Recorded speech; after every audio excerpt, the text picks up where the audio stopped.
तो hello guys, तो फिर से आप लोगों को मेरा इस छोटा सा यूट्यूब चैनल में स्वागत है। तो मेरा नाम है सुमित बड़ाई और पिछले दो वीडियो में हम लोग विटामिन ए एंड डी के बारे में पूरा देख चुके हैं।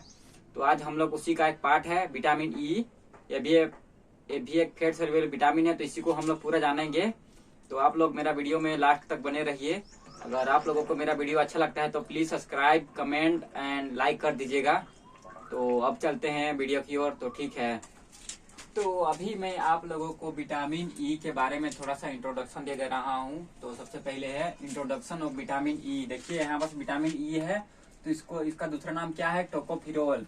अगर विटामिन ई की जगह टोकोफिरोल भी रहेगा तो आपको जानना है कि विटामिन ई ही है, यही है। दोनों रहेगा तो भी आपको विटामिन ई ही मानना है, या फिर ये रहेगा या फिर ये रहेगा तो भी। तो it is a fat soluble vitamin.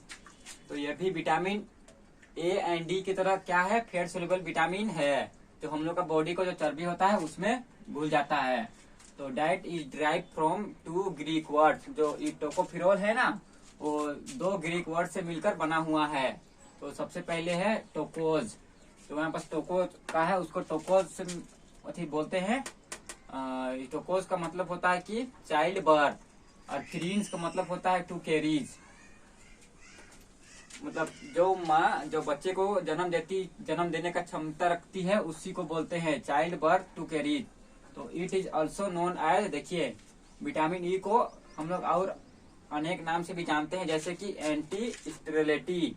Anti मतलब होता है कि उसको बचाता है। एंटी मतलब आपको समझना है कि एंटी मतलब बचाव कर रहा है, जो दूसरे के अगेंस्ट में वर्क करता है ना, उसी को एंटी बोलते हैं। तो स्टेरिलिटी मतलब होता है कि ऐसा जो कोई भी मदर जो अपने बच्चे को जन्म देने में समझ नहीं है, मतलब जो कंसीव नहीं कर रही है, उसको बोलते हैं स्टेरिलिटी। तो इसी को जो माँ बच्चे को जन्म देने नहीं मतलब बच्चे जो नहीं रुक रहा है उसको बचाता है विटामिन ई। फिर फर्टिलिटी मतलब आपको मालूम होगा कि जो बच्चे को जन्म देने के लिए क्षमता रखती है उसी को फर्टिलिटी बोलते हैं। उसके बाद विटामिन ई को और एक नाम से भी जाना जाता है, जो कि आप लोग बहुत मशहूर बहुत जानते होंगे कि विटामिन ई कोई विटामिन ई का कैप्सूल लिए होंगे तो जानते होंगे कि विटामिन ई का कैप्सूल हरा हरा में आता है, तो उसी को बोलते हैं विटामिन ई को। और नाम से भी जानते हैं जैसे ब्यूटी विटामिन। ब्यूटी मतलब सुंदरता का विटामिन ई को ही बोलते हैं। तो विटामिन ई का और एक क्या नाम है जो हम पास लिखा हुआ है, another name of vitamin E is called tocopherol. तो विटामिन ई का दूसरा नाम है टोकोफिरोल। तो अब हम लोग आगे जानते हैं। तो अब हम लोग जानेंगे विटामिन ई क्या सोर्स के बारे में, मतलब विटामिन ई कहाँ कहाँ पाया जाता है उसके बारे में। तो सबसे पहले देखिए आप लोग यहाँ ग्रीन लीफी वेजिटेबल्स, मतलब आपको हरा पत्तेदार सब्जी खाना है। उसके बाद क्या है, फिश है। फिश को जानते होंगे आप, आपको मिल जाता होगा सभी जगह। फिर आपको क्या खाना है, मसल्स का मीट, मतलब जिसमें मांस ज्यादा हो ऐसा वाला मीट खाना है अगर आपको विटामिन ई चाहिए तो। उसके बाद फ्रूट भी लेना है, मतलब फ्रूट में आप यहाँ पर मैंगो का फ्रूट दिखा दिए हैं आम। इसके अलावा और कोई भी फ्रूट खा सकते हैं, जैसे केला हुआ, ये सब खा सकते हैं। उसके बाद वेजिटेबल्स ऑयल, मतलब आपको जितना सब्जी सबसे क्या बोले वेजिटेबल से मतलब ऑयल मिलता है वो सबको खाना है। तो आप जानेंगे विटामिन ई का फंक्शन के बारे में, मतलब विटामिन ई हमारे बॉडी में क्या कार्य करता है उसके बारे में। तो आप लोग मेरा वीडियो में बने रहिए। तो हेलो गाइस, तो अभी विटामिन ई के कुछ महत्वपूर्ण कार्य जो हमारे बॉडी में बहुत लाभदायक होता है तो उसी को मैं बता रहा हूँ। तो सबसे पहले है यहाँ फंक्शन ऑफ विटामिन ई। तो हमारे बॉडी में विटामिन ई का क्या कार्य है उसी को बोलते हैं।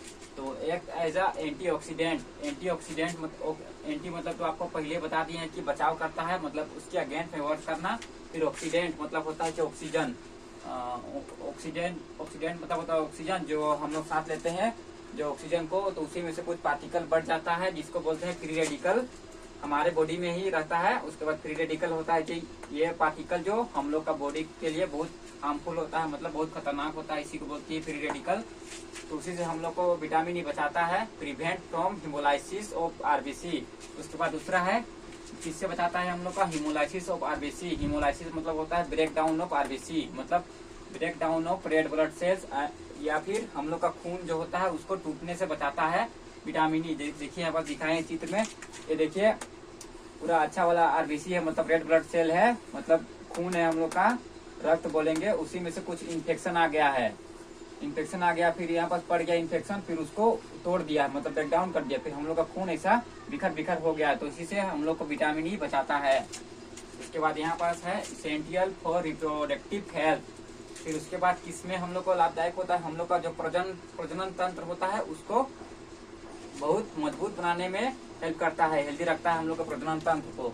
उसके बाद हेयर इज शाइनिंग, जो हम लोग का बाल है उसको चमकाता है विटामिन ई। उसके बाद स्ट्रॉन्ग करता है, मजबूत करता है, हम लोग को बाल को झड़ने नहीं देगा विटामिन ई अगर लेंगे तो। उसके बाद स्किन हेल्थ, स्किन भी आपका बहुत ग्लो करेगा, शाइनिंग करेगा, फिर स्किन आपका बहुत अच्छा रहेगा। फिर प्रिवेंट मस्कुलर डिस्ट्रोफी, मस्कुलर मतलब मसल्स होता है, डिस्ट्रोफी मतलब होता है group of disease that characterised by the muscles weakness and loss of mass of muscles, मतलब मसल्स का जो घटाव हो जाएगा, मसल्स आपका जो मांस है उसमें कमजोरी आ जाएगी, फिर उसका वजन घट जाएगा, इसी को बोलते हैं मस्कुलर डिस्ट्रोफी। फिर बोलते हैं improvement of vitamin A absorption, जो हम लोग विटामिन ए लेते हैं तो उसी को अपने में अब्जॉर्प्शन करने में सहायक देता है।